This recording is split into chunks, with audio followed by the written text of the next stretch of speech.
What's up? I just want to very quickly say how good Brandon Miller has been playing as of late. He was the second overall pick for the Charlotte Hornets. I know they don't get a lot of attention, so that's why I kind of want to make this video, just a very short video, because Brandon Miller has been playing real good.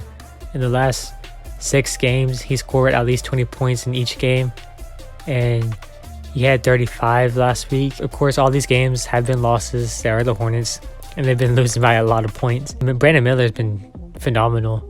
He's gotten a lot of steals too in these games. He's gotten some blocks, and he's gone under the radar, especially because for preseason, the 2 Rookie of the Year favorites were Chet and Wemby.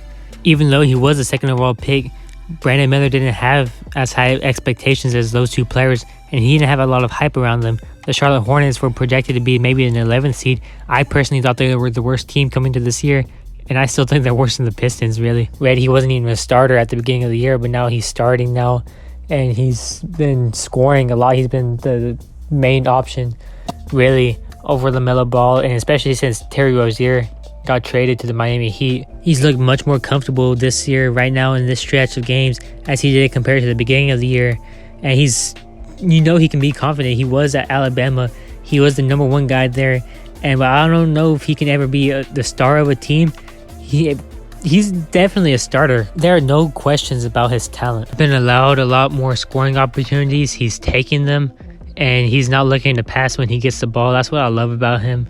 He has a few go-to moves that he can use, and he's been able to score really well. He's been fairly efficient, especially for a rookie. He's going to have a career better than Andrew Wiggins. We don't have to worry about him having that sort of career where he only has 1 good year, but the rest is mediocrity. No, Brandon Miller deserves everything he's gotten so far. He's not forced into this situation like Andrew Wiggins was in Minnesota being the #1 overall pick, because he's playing alongside LaMelo Ball, and Wiggins played alongside Karl-Anthony Towns, but Miller has felt more natural in this place because we have seen him not just at Alabama, but we've seen this stretch of games where he's been the guy, and that's a good sign for the future. And the team is just Charlotte, so he's going to have a lot of opportunity there, as you'd imagine, and he's taking it, and he's looking like he can be a star in the future.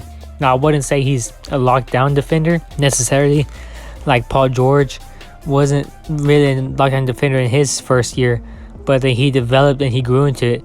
And I think Brandon Miller, he was drafted #2 for a reason, because with players as athletic as him, he's going to get a lot of highlights on the defensive side, but to become a reliable defender, all you have to do is get some experience, which Brandon Miller most assuredly will.